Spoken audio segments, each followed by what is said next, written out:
Thank you, Shakti. Good morning, Judge. So today we are not going to have PPT, so I would request if you can switch on your videos, it would be nice. Even then also, I would also request you to, if you can have your Bibles open, it would be good. And feel free to open your hard copies as well, if at all you read in hard copies. So that would be so. Yeah. Let us look to God in prayer before we uh, read His word. Our Father in heaven, we thank you for this time. Lord, we look up to you. We call upon your name to correct us, to help us to understand who you are, and to realize who we are. Help us to worship you in truth and spirit. And even as we meditate, we pray that, Father Lord, you talk to us. Prepare our hearts, prepare our minds, and help us to be open to your word and help us to look up to you for all our needs and help us to find comfort in your scripture. And we pray that, Father Lord, you be with us and you take control of everything and let your name be glorified through all these things. In Jesus' precious name we pray. Amen. All right. So, yes, there was a time, I don't know how many of you are very familiar with cricket, such. So, I've been raised up watching cricket all the time. So one team that almost every time used to lose, as a small nation, is what we know as Bangladesh, and they entered Test cricket in 2000, and later they kept on playing, but almost all the matches they were losing. And once India had a tour with Bangladesh, and they were playing against India that time. Sachin Tendulkar, Rahul Dravid, Lakshman, everyone were there. So it was almost expected that Bangladesh is never going to win against India, and none of them are going to play well against India. That is also expected. So as usual, test match and the final test match of the series. And first innings, Dravid has scored 160, and others there is one more century by Gambhir. Others have scored around 500 and declared. And then came Bangladesh. Okay, yeah. And then came Bangladesh for batting, and there is one guy who looked very determined to play and who started playing well. And we thought, okay, maybe 50, no, 70, 80, but 100 within a very quick short of time. And that time, scoring 100 in 120 balls at the scoring rate of 80 is very less. And he scored, and he impressed everyone, not only Bangladeshis but also Indians. Even later, also Ganguly said that was the best innings that I have seen throughout the series. And he went on to score 158 not out. He remained not out in the first innings. Of course, in the second innings he got out, and eventually Bangladesh lost the match. But finally, because of the determination, because of the way he played in the field, he got the man of the match award. Though he is not the highest scorer of the match, though his team didn't win, he went on to win the man of the match award. And later, after 2 3 days, I still remember when he said, "And what made you to play like that all of a sudden against a strong team like India?" And he said, before going into the field, I spoke to Sachin Tendulkar, who is a master blaster, and he told me, "Hey, whenever you enter the field of cricket, always remember you are the best player."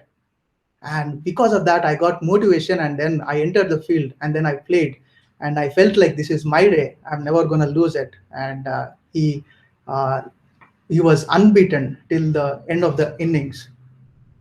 And for everyone who is going to enter into a field or a battle like that, we always see a motivation words which give us motivation, right? Where we can continue to win or where we can go on in our lives. We see these kind of things before war, or we see these kind of things before almost every major event. But when it comes to our spiritual journey, we look for this kind of motivation almost every day. The moment you wake up, you see, wow, I have to get through this day, I have to live out this day. How? Living a holy life which is pleasing to God. But what gives us motivation every day to live as children, live as Christians in this world.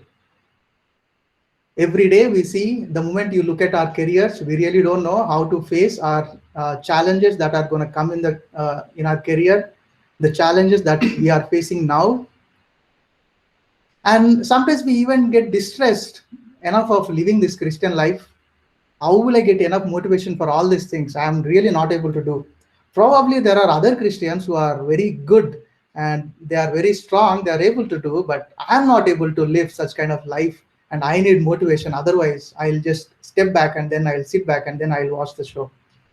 If at all you are going through such kind of situation, and if at all you have faced such kind of situation in the past, or if that was what had any time bothered you, welcome to the epistle of First Peter, where he was encouraging his audience to live a holy life in the midst of suffering, where they were losing their hopes on their lives.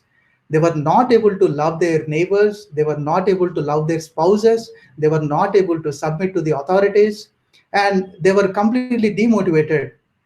And such was a hostile situation. I don't know how many of you are facing such situations at your home, at your family, in your community, in your office, where you are looking for a motivation to live as Christians but still struggling. What gives us? And here is an epistle where Peter is writing to this audience who are scattered in various areas and who are, whom you can see as a Gentile converts, who are Christians, who are struggling to live out their lives and who are looking for an encouragement. And Peter is writing this letter. And this is one letter which I've seen gospel almost each and every passage. There was a time when I heard, at least I read in some of the commentaries, the intro of the Peter, where people said this letter actually is read out before baptism. Why? At least in a normal worldview, where people see whenever you take baptism, they give a impression that you have to live a holy life.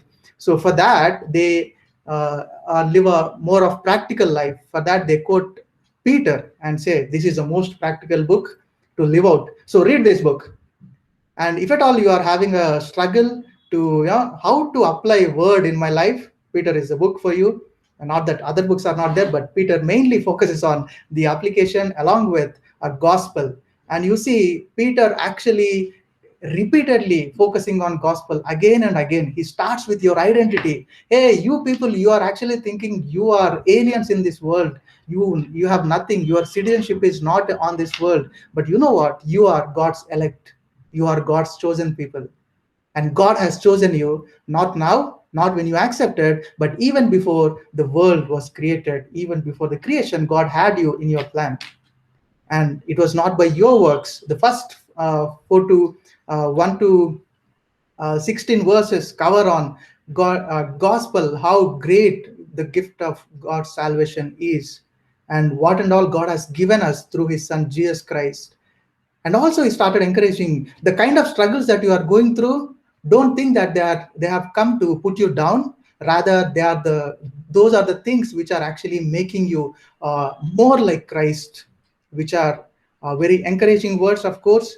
And then right from the the paragraph 13th, he calls upon or gives a commandment to be holy as our Father is holy.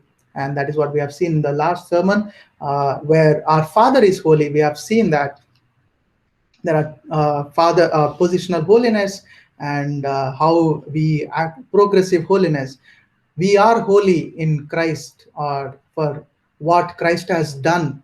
So without we doing nothing, God has declared us as holy people. We are God's people and we are holy church, Catholic Church. And God has made us, declared us holy. And there is a progressive holiness where how we become like Christ in our daily life. And he gives us a commandment. And verse 17 onwards, he also gives us a motivation. What motivates us to be holy? And here he calls upon And if you call on him as Father who judges impartially according to each one's deed, conduct yourself with fear throughout the time of your exile. Now, what is the time of this exile that Peter is talking about? The time where we are living in this world. Our entire life we are living as if we don't belong here. Of course, we are Indian citizens, but that is not permanent. Our citizenship in this world is not permanent. We all will die and then we reach our home. Till then, we live as if we don't belong here yet. We live as if we represent God as our Father. Now, what is the fear that Peter is talking about here? And Peter actually refers to such kind of fear in the same epistle for almost 3 to 4 times. If you can look at Peter, First Peter 2, 18, 3, 2, 14, and 15, where he says respect. I mean, the word respect and fear, phobios, is used interchangeably to say that a reverential fear, not like getting scared of our father or getting scared of someone who wants to kill us, or just like a terror. That is not the fear that Peter is talking about here. Imagine the moment any terrorist is coming to a Bangalore area, what do? We don't go there. Rather, we just hide in our places. We try to avoid such persons. That is not the fear that Peter is talking here when he is talking about God's judgment or God as a judge. Rather, Peter is talking it reverential fear, where when we look at God, we look at God as a judge, we look at God as a father, and we keep running towards him with awe and with lot of reverence, for the respect for what he has done, for calling us to be his children. And we stand before his feet, or we kneel before his feet and then call upon him. He says, when if you call on him as Father. Now, the word call on him, as mentioned here, probably most probably is referring to is as calling unto him for our daily needs, for everything, or looking up to him for all our needs. Now, whenever we are looking up to our Father, yes, God said, or even Jesus Christ himself has taught us a prayer where our Father in heaven, there is a relational aspect where we come before our Father. But whenever we are looking at our Father, let us also not forget who he is. He is a righteous judge. Now imagine any of your elders, or um, probably your mentors, your father figure, someone who leads you. Okay, have you ever wondered where they have shown too much of love towards you, whereas they are very harsh to others? And when it comes to you, very loving, but when it comes to others, they were so strict. And the moment, all of a sudden, probably there was a time where I was grown up in a Christian family. Of course, my father was loving to me. So far I thought my father will never talk harsh words, even though we had certain things. But I have not seen a fierce anger of my father.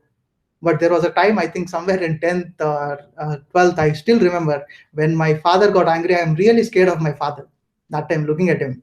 And then I kept quiet for some time in my room, I mean in our house. I didn't know what to do. I was looking here and there. And then my dad looked at me and then he smiled. What happened? I said, Dad, you are so angry. Hey, that is not for you. You can talk to me. When?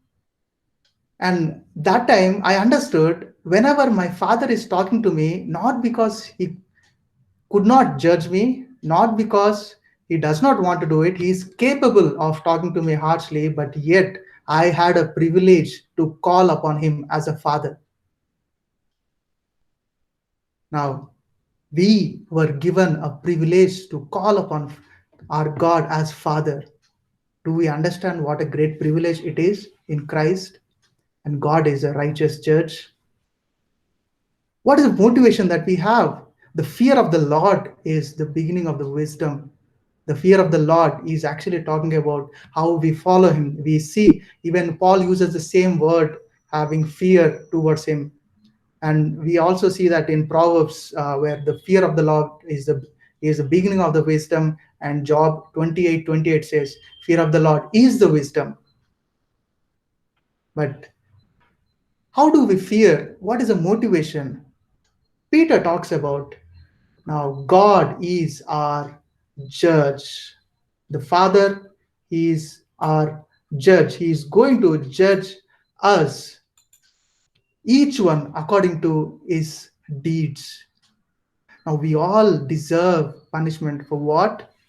The story again goes back to the garden, where Adam was our representative. He was representing us, and Adam has to listen to God or obey God for the commandment that God has given, do not eat this fruit. And he has disobeyed and he deserved punishment.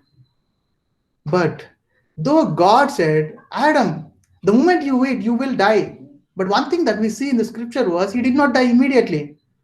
That is where see God's grace being extended, God's judgment, God's perseverance, or God's love, patience being extended.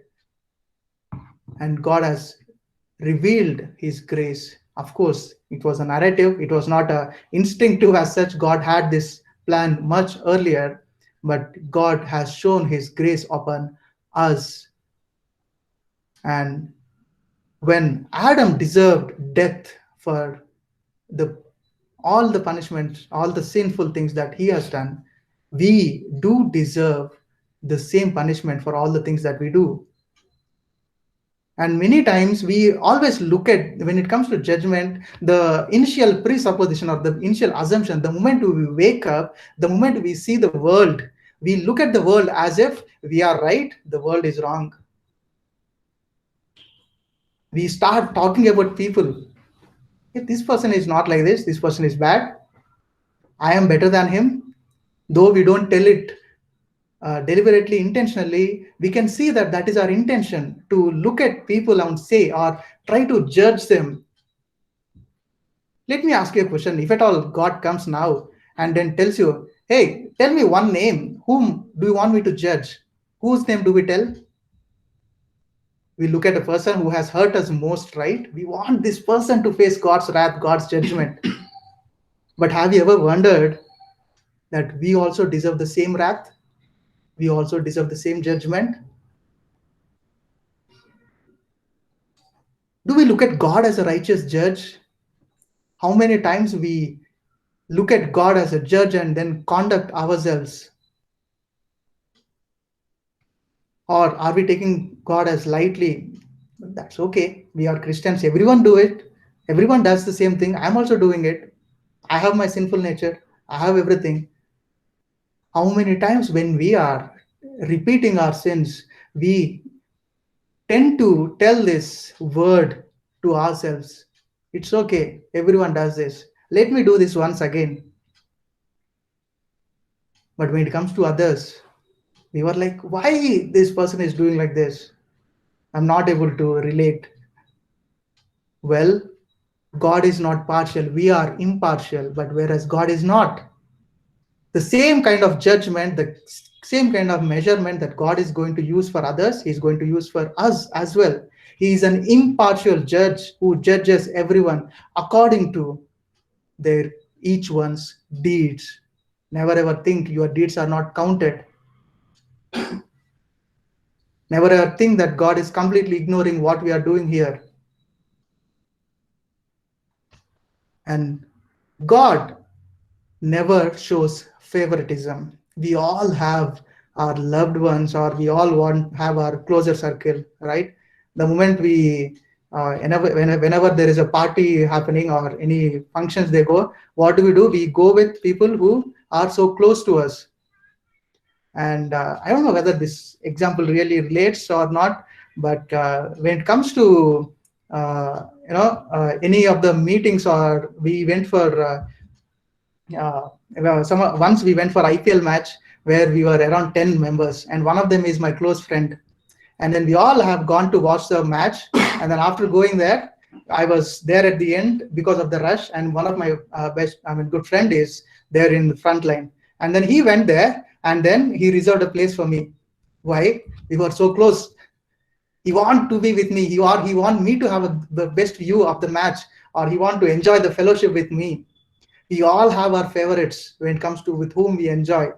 But God does not show any favoritism based on any other standards. And according to his standards, everyone will fall short. And we all deserve God's wrath. Now, the fear that Peter is calling us to have is not the fear because God is showing his wrath, but because of who he is. Because he is a righteous God, because of his nature that he does not show partiality, because of his attribute that he does not show any favoritism. Do we have the respect for God, a reverential fear that God is a righteous and he is a holy, who is not like anyone? We have read the Psalm 113. Who is like the Lord, who stoops down into the earth, the one who ordained heaven, the one who created everything. And when you just zoom out, I mean, we have seen this many times, right? The moment you look at earth, there was a image where you actually zoom out from earth as you go up. Initially you look like Bangalore itself is very big, and then as you move up, you see Bangalore is a small place and Karnataka is a small place, India is a small place, earth is a small place. And if you go up, you don't even find where earth is in a galaxy. And God is above all these things, who ordained everything. Everything is worshiping him. But he stooped down into this earth. Who is like the Lord, who has come down to serve us, who has come down to listen to us, who has come down to and tell that I am your father? What kind of reverence attitude we have towards God? And he also emphasizes on having fear of the Lord, knowing that you were ransomed from the futile ways inherited from your forefathers. Now, we all deserve such judgment, and because of our sinful nature, our ways have been futile. What do we mean by futile? We don't have any uh, our empty ways, our worthless ways. We don't have a meaning. We are there is no result. I mean, when we look at others, sometimes we wonder, wow, such a great man. Had he been a Christian, it would have been a meaningful life. Have you ever wondered looking at a person who is so good at the outside, and then felt this person is so merciful, so this person is so gracious, or this person is so kind-hearted, but had he been a Christian, he would have earned the whole, even he would have saved his soul as well. And scripture says, what great it is for a man to earn everything and lose his own soul. Because of our sinfulness, we have made our lives futile. They are meaningless, and we all deserve God's righteous judgment. But it is God who has sent his son Jesus Christ to redeem us from the judgment. Now, if at all if you look at this verse where you see he has redeemed us, one verse we can see is uh, he has ransomed from, is one thing we see here. Now, what do we mean by ransom? Or other verses it says redeemed. Now, the word redeemed or ransomed is to purchase freedom by paying the ransom. Now, we were slaves once, and we were slaves to sin, which means we will sin but nothing else. Such was our situation. We were slaves to sin. And if at all we have to come out of it, someone has to come from the outside of us and then has to redeem us or release us. But then it is costly. And God has sent his only son, Jesus Christ. But what are we redeemed to? We were moving from slavery to what? We were moving from darkness to light. We were moving from a futile ways to an inheritance which is undefiled, imperishable, and unfading. We see the same verse in verse 5, 3 and 4.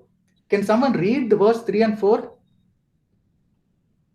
Peter chapter 1, verse 3 and 4.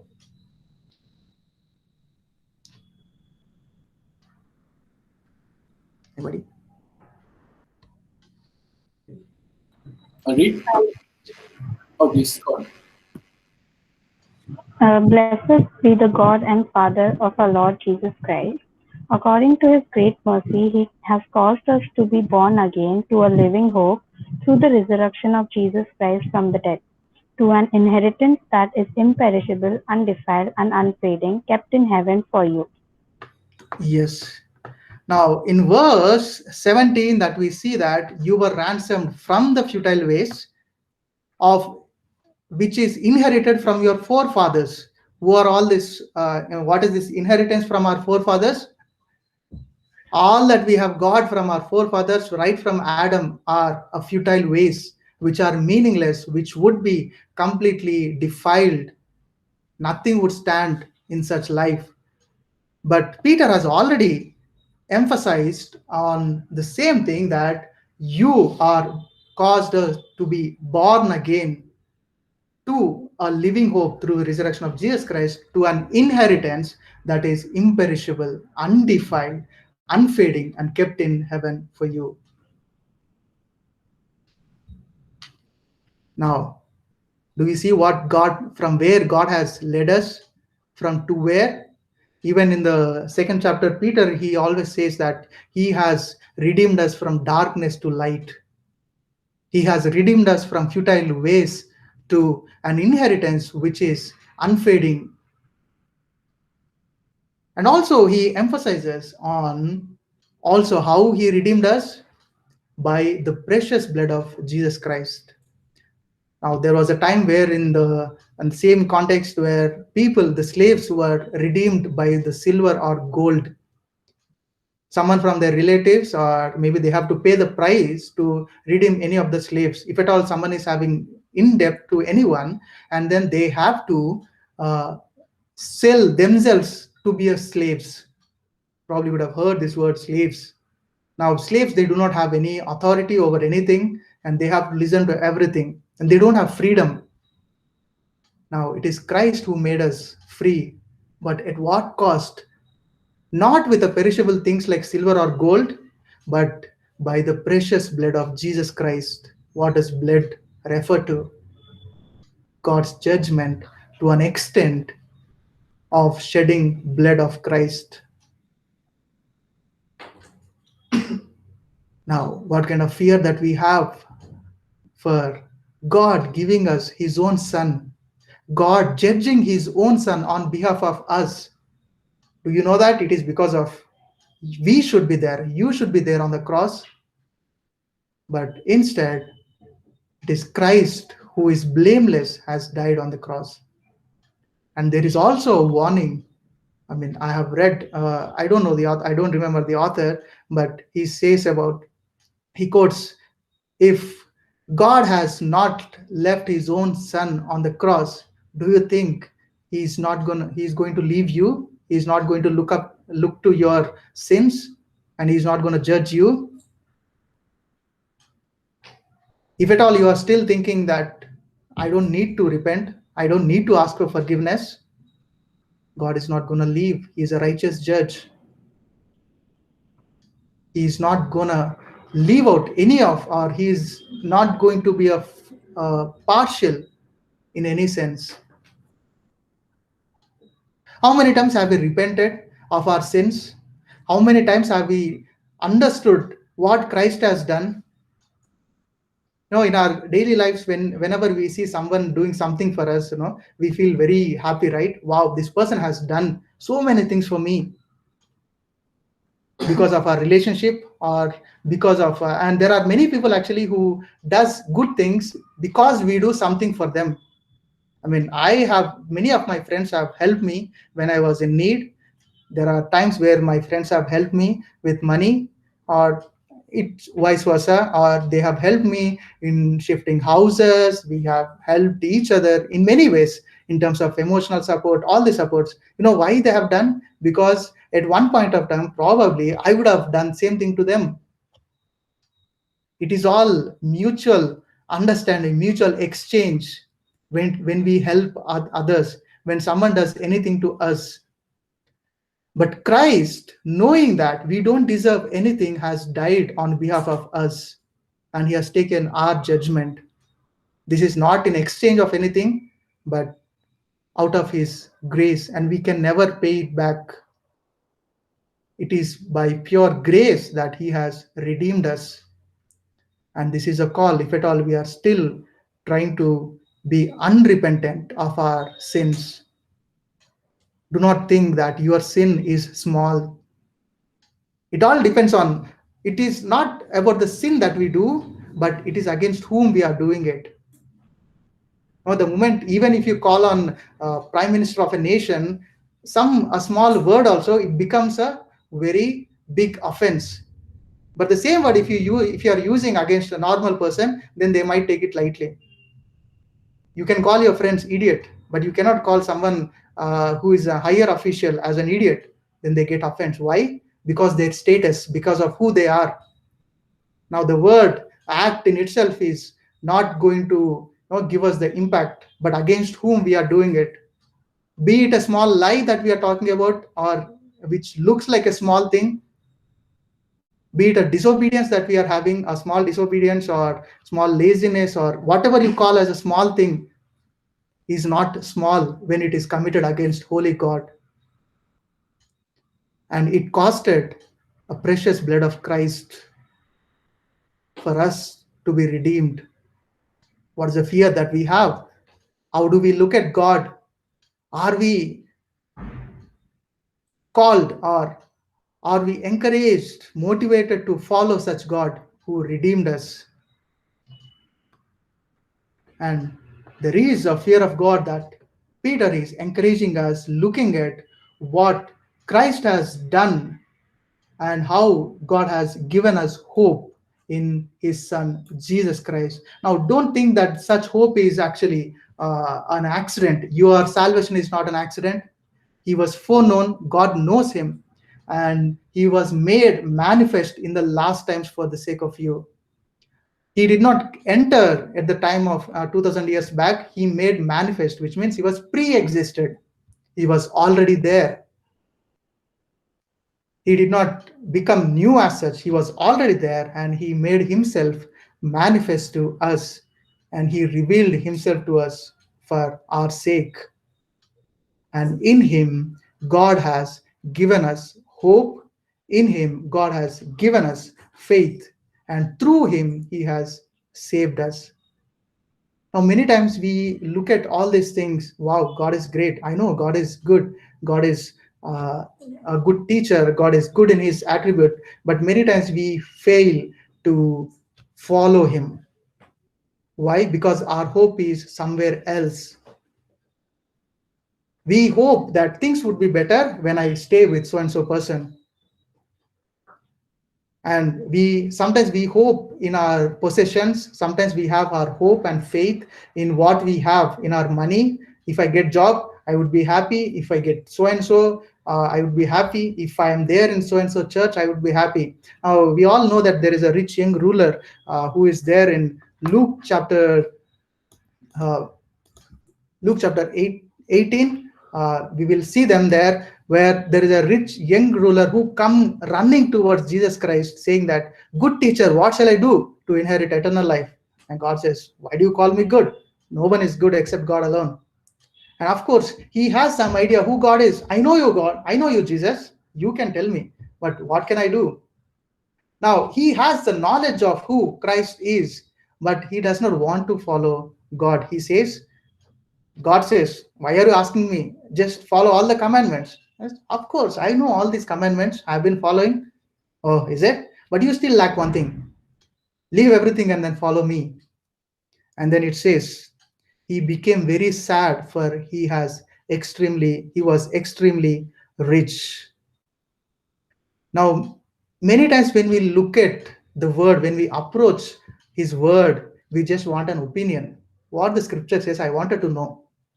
But are we really committed to follow it? There are areas where we are very good at following. I mean, God has given us certain gifts where what we are good with. We can sing. Wow, I'm doing singing for God. We can teach. We can involve in preaching. We can involve in teaching. We can involve in correcting. We can do many things. But there are areas where it is very hard for us to correct. And these are the areas we only look for opinions. I just wanted to know what the scripture says. Let me see later, or let me see when I'm okay, when I'm ready for it. Anyway, God has died for me, so my judgment is already taken up by Jesus Christ. Let me take some more time. If that is the attitude that we have, then we are not placing our hope in Christ, and we are not placing our faith in Christ. We are placing our hope and faith in ourselves. I can do better even though I don't follow this. I know scripture is not the ultimate authority. I can still follow it. If that is our idea, let us look back to the scripture again, what Peter is trying to correct us, what Holy Spirit is correcting us through this epistle, what God is correcting us. It is God who raised Christ from the dead to give us hope through him, in him. And we have hope in God. Where do we have our hope? The Bible, in the same verse, in the same paragraph, we see, therefore, verse 13, therefore, preparing your minds for action and being sober minded, set your hope fully on the grace that will be brought to you at the revelation of Jesus Christ. Now, the paragraph starts with the hope and it ends with the hope. But hope in what? If at all we have to set apart ourselves like Christ our Father, and our hope needs to be in the finished work of Christ, in the attribute, in the nature of God who has redeemed us, not on anything else. Many times we have our hope in people, we have our hope, of course, we have to certain level, but not the full.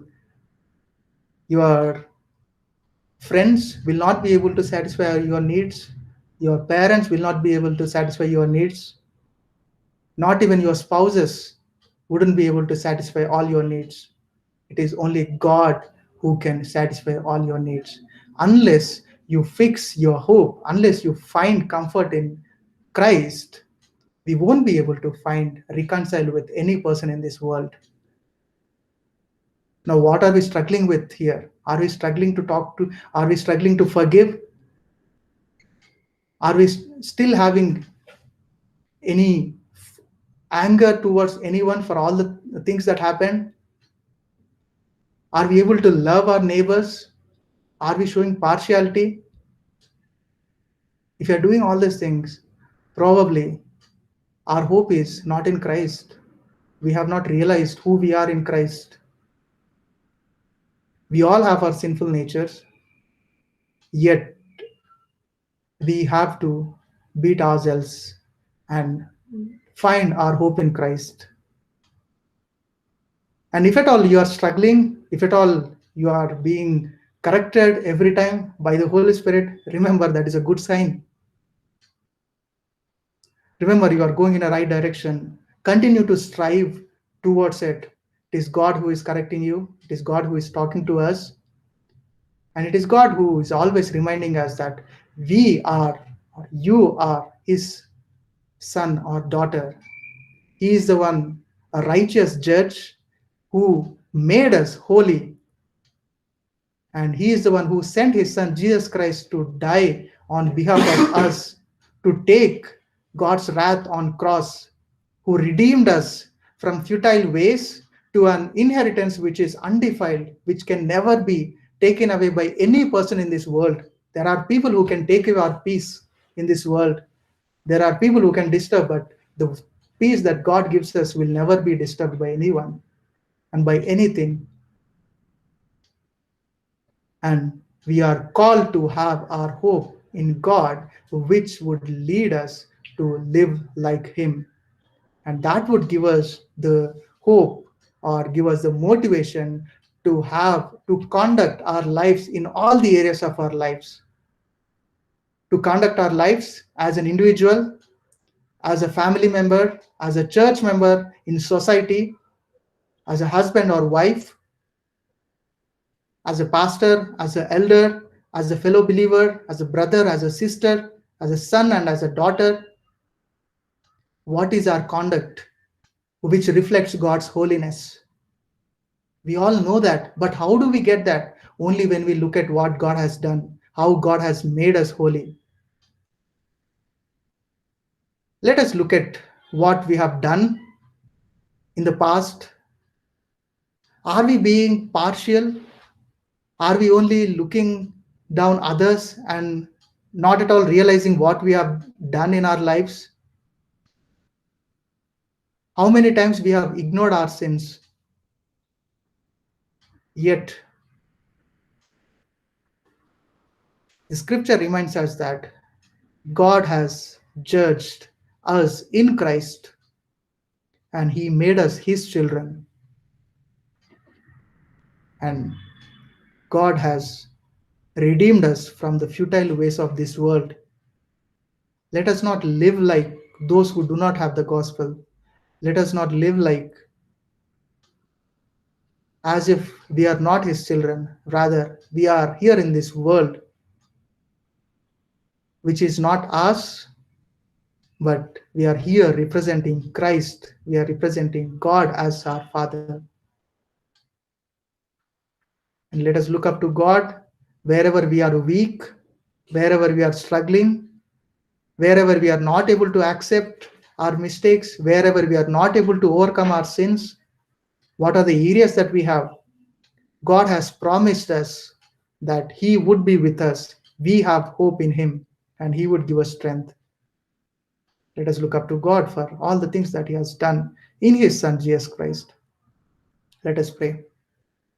Our Father in heaven, we thank you for your mercy. We thank you for sending your Son, Jesus Christ, to face your wrath on the cross, to die on behalf of us. It is we who should take that wrath. Yet, Father Lord, you died for us. And even as we come to your throne of grace, help us to remember that who we are and help us to have a reverential fear towards you, to serve you better, to love you, and help us also to love our neighbors. Help us to reflect what we have experienced through your Son, Jesus Christ, to this world. We pray that, Father Lord, you give us your strength, you give us your grace so that we would be holy, we would set apart ourselves in all our conduct when we deal many things. We thank you for your grace and we thank you for your mercy. We submit everything unto your hand. In Jesus' name we pray. Amen.